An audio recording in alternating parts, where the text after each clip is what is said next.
Boundaries are not just lines we draw, they are vital for maintaining healthy relationships and ensuring our mental well being.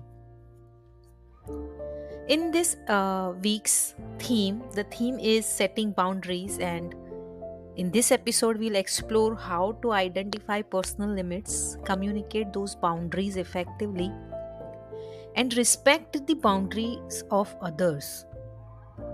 As the author Nedra Glover Tawwab wisely states that, let your feelings be the guide. Your boundaries will reveal what they need to be.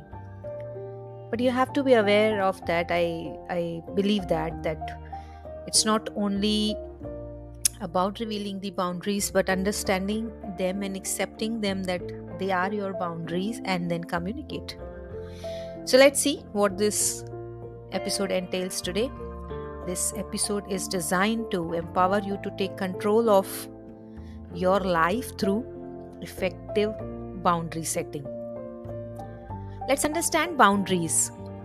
Boundaries can be defined as the limits we set for ourselves in relationships, dictating what we will and we will not accept from others. They are crucial for protecting our emotional and physical space. Without clearing boundaries, we risk becoming overwhelmed and taken advantage of, or even experiencing a burnout, which can lead to deprive you from a good mental health. What are the types of boundaries? So, physical boundaries, these involve your personal space and physical touch. It's important to communicate what feels comfortable for you in terms of proximity and contact. Emotional boundaries, these protect your feelings and emotional well being. They involve recognizing your emotional limits and ensuring that others respect those limits. Time boundaries, these relate to how you allocate your time.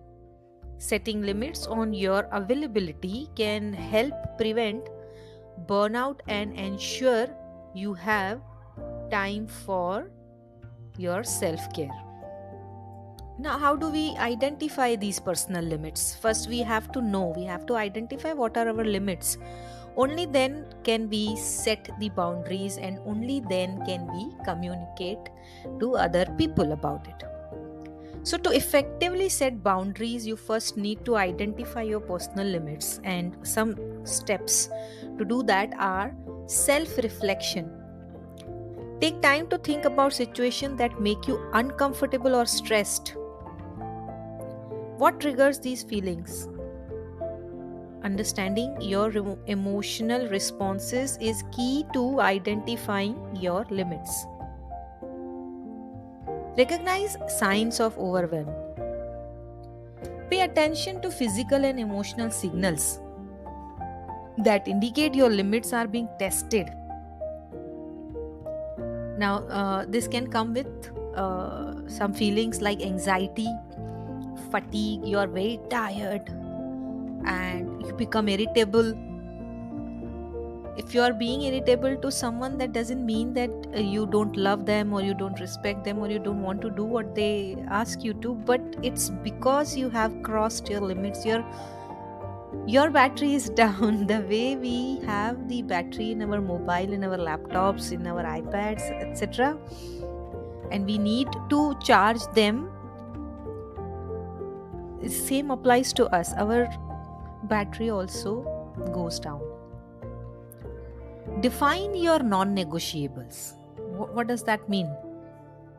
What is non-negotiable? Something which you cannot do it. That's a non-negotiable. Identify the core values and needs that are non-negotiable for you in your relationships. This could include respect, honesty, or time for yourself. We have an expert insight here, Nedra Glover Tawwab, in her discussions, emphasizes that the importance of understanding that boundaries are not meant to be punitive, they're not punishable. Instead, they are a form of self care. And she suggests using a framework to categorize boundaries into green, yellow, and red zones. Wow. Something I am gonna try definitely. That helps in determining how to respond to boundary violations. And what can be some tips or strategies to set these boundaries? Well, the first one is to communicate clearly. When setting boundaries, be direct and clear about what you need. You have to use I statements to express your feelings and needs without blaming others. You don't have to tell someone that you burden me. Instead, you have to say, I feel burdened. Be consistent. Consistent. Once you set a boundary, it's important to stick to it. Consistency reinforces your limits and help others to understand that you are serious. If you say no to something today and but you are taking same request, allowing that boundary to be crossed the other time, the other person of course will think that you are not serious, or you're just probably a moody person, and sometimes you're saying yes and sometimes you're saying no. Practice saying no. It's very difficult for some people. They they have that need to either please people or become a good person in eyes of others, lack of self confidence, or there are many factors, but they find it very difficult to say no to other people. It's okay to say no. Start with small commitments and gradually work up to the bigger ones. Remember, saying no to others is saying yes to yourself. Seek support. Surround yourself with people who respect your boundaries and encourage you to maintain them. This support can make a significant difference in your journey. Let's have a listener's spotlight. Let's hear from one of our listeners, Mia. She shares her transformative journey in setting boundaries. So I will be quoting her.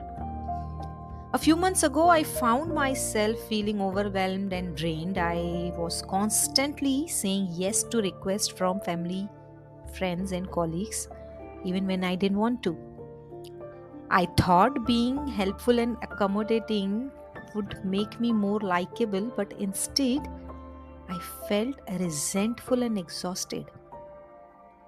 One day, after a particularly long week of juggling multiple commitments, I reached my breaking point. I was sitting in a car about to head into a family gathering when I felt a wave of anxiety wash over me. I realized I was dreading the event because I felt obligated to entertain everyone and manage their expectations. In that moment, I remembered about reading about setting boundaries. It emphasized that boundaries are not building walls, they are about creating a safe space for ourselves. Inspired, I decided to take a deep breath and set a boundary right then and there. When I arrived at the gathering, I calmly told my family, I love spending time with you all, but I need to take a step back tonight. I won't be able to help with everything, and that's okay. And to my surprise, they were understanding and supportive. This small act of asserting my needs was liberating. I felt a weight lift off my shoulders from that day forward. I began to practice saying no when I felt overwhelmed and prioritizing my own well being. I started using a simple phrase, I can't commit to that right now, but I appreciate you thinking of me. Setting boundaries has transformed my relationships. I have noticed that when I'm honest about my limits, my friends and family respect my needs more. I have become more present and engaged when I do say yes, and I no longer feel the need to please everyone at my own expense. This journey taught me that setting boundaries is an act of self care, not selfishness. It's about honoring my own needs while still being there for the people I care about. I encourage everyone listening to this podcast to reflect on their own boundaries and remember that it's okay to prioritize themselves. Wow. Thank you, Mia, for sharing your inspiring story. It's a powerful reminder that setting boundaries can lead to healthier relationships and greater personal fulfillment. I know uh, it's like not doing something for others at your expense. It's okay to do things for others, it's a very great thing, but not at the expense of your own mental health and mental well-being. Here are some self-coaching questions for today. What situations make me feel uncomfortable or overwhelmed? How do I typically respond when my limits are tested? What are my non negotiables in relationships? How can I better recognize my emotional and physical limits? Setting boundaries is essential for personal empowerment and maintaining healthy relationships. Knowing your limits allows you to communicate them effectively, fostering respect and understanding in your interactions. Remember, boundaries are not about shutting people out, they are about protecting your well being. If you found this episode helpful, please like, comment, subscribe, and share it to someone you feel that they need to set some boundaries. And we would love to hear your own stories about setting boundaries. Share your experiences with us for our next listener segments, and let's continue this important conversation together. Until then, keep setting your own boundaries for your mental well being.